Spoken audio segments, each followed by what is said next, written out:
السلام عليكم ورحمة الله وبركاته. بسم الله الرحمن الرحيم. الحمد لله رب العالمين والصلاة والسلام على أشرف الأنبياء والمرسلين نبينا محمد وعلى آله وصحبه أجمعين. Donc là, je vais profiter de cette occasion-là pour vous montrer un petit peu en ce moment comment l'ambiance qu'il y a à Rouba, au Mesjid Rouba. Donc là, je suis en train de faire la première visite depuis le début de la saison. Début de la saison 1444. Donc là, comme vous savez, la Umrah a recommencé.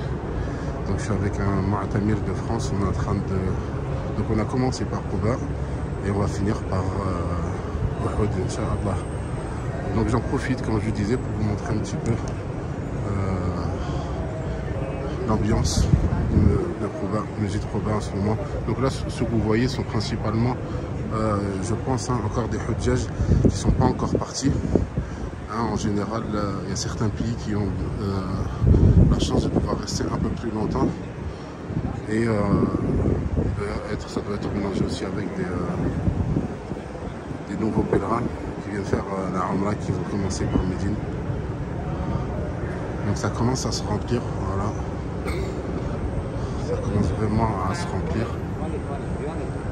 La température ici elle commence à s'adoucir. On est en plein mois d'août, mais alhamdoulilah, la température commence vraiment à s'adoucir tout doucement. D'ici un mois, 2 mois, je pense que ça sera... il y aura des températures correctes. Les gens qui viendront faire leur Umrah pourront profiter sans trop être atteints par la chaleur sans que la chaleur soit un grand inconvénient.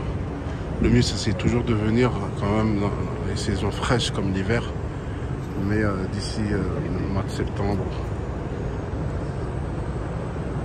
octobre, ça commence déjà à être correct.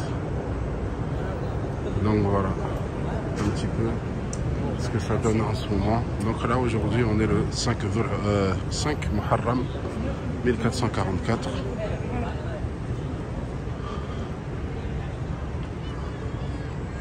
On se trouve à Mesjid Rouba. Donc comme vous savez,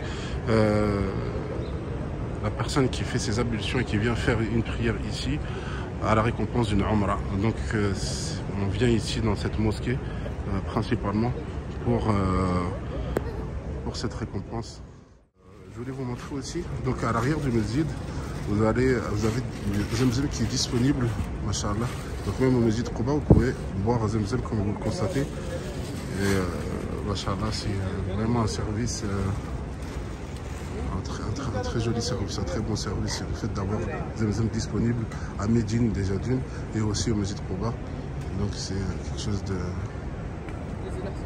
reconnaissable. Et là, vous pouvez constater, Masha'Allah, les halaqat de Coran qui ont repris. Donc vous voyez là des enfants qui sont rassemblés là autour du professeur pour mémoriser le Coran.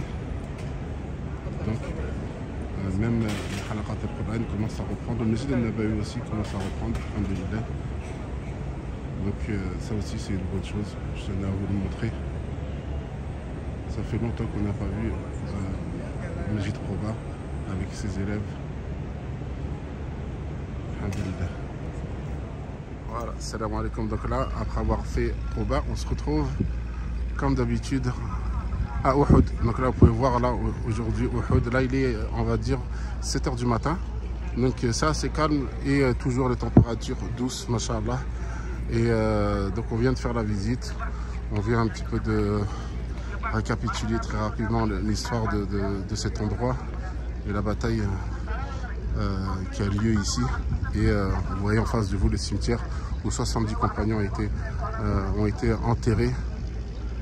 Alhamdulillah.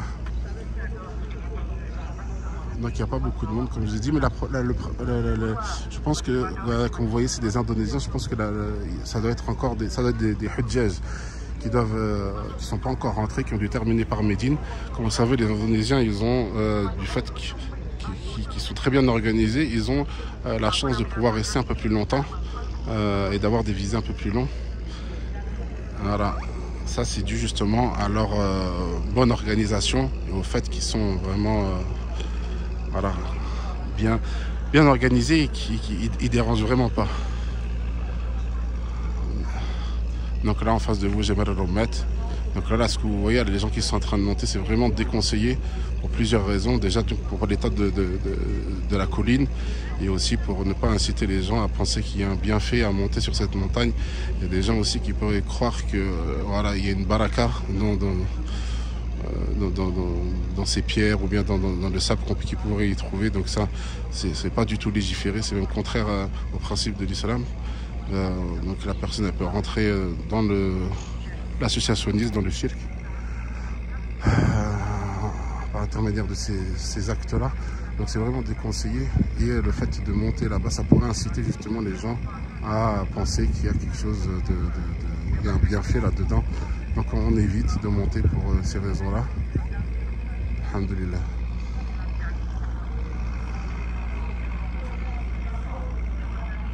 Voilà, cette petite visite très rapide. Je vous dis à très bientôt, Inch'Allah. Assalamu alaikum wa rahmatullah wa barakatuh. Donc là, on vient de rentrer dans une petite caravane là, de l'Aïa. On va regarder un petit peu qu'est-ce qu'il y a dedans. Donc apparemment, c'est des petits cours explicatifs de la bataille de Uhud en langue ourdou. Donc ça, c'est une très bonne chose. Pour éviter tout ce genre de ধারণা করে যে এই সুঘ্রাণ কবর থেকেই আসছে, অথচ এটি একটি কুসংস্কার যা রাসূলুল্লাহ সাল্লাল্লাহু আলাইহি ওয়াসাল্লাম এবং তার সাহাবাগণ এই কবর parce qu'elles ne font l'objet d'aucun rite autorisé d'une part, et d'autre part parce qu'au cours de l'histoire, le cimetière a subi plusieurs glissements de terrain causés par les pluies torrentielles. La visite de ce cimetière est permise aux hommes comme tous les autres cimetières. Le messager, prière et salut d'Allah sur lui, a également visité les martyrs d'Uhud et récité en leur faveur l'invocation habituelle qui se récite dans tous les cimetières. Quant aux femmes, le messager d'Allah leur a interdit la visite des cimetières et a maudit celles qui les visitent en disant qu'Allah maudisse les visiteuses de tombes ainsi que ceux qui construisent un lieu de prière dessus ou qui allument des lampes. Hadith authentique. L'homme doit préserver sa foi dans l'unicité de son Seigneur, ne pas adorer les morts ou chercher la bénédiction des roches ou de la terre en leur demandant d'accomplir ce qui est du ressort d'Allah uniquement. Les visiteurs de cet endroit commettent plusieurs actes qui sont en contradiction avec ce qu'a fait le messager, prière et salut d'Allah sur lui, quand il a visité les martyrs d'Uhud. Ils y jettent des cheveux et des ongles, pratiquent des actes de sorcellerie en utilisant une pierre magique, des herbes ou en y posant des cadenas. D'autre part, on a remarqué que certains visiteurs aspergent les tombes de parfums, ce qui donne l'impression aux autres visiteurs que ces odeurs proviennent des tombes. Ce sont des pratiques superstitieuses que ni le messager d'Allah, prière et salut d'Allah sur lui, ni ses nobles compagnons n'ont accompli au cours de leur visite à cet endroit.